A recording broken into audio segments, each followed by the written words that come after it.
నీ మైండ్ కొన్నిసార్లు నీకు అబద్ధం చెబుతుందన్న విషయం మీకు తెలుసా?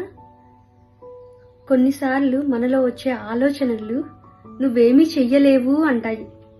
కానీ రియాలిటీకి మనం చాలా పనులు చాలా బాగా చేసి ఉంటాం. మళ్ళీ ఇంకొక థాట్ ఏమనొస్తుంది అంటే నువ్వు ఒంటరిగా చెయ్యలేవు అని.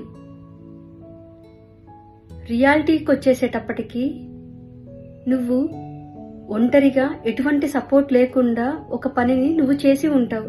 ఎందుకు అంటే నువ్వు చాలా తుఫాన్లను ఎదుర్కొన్నావు.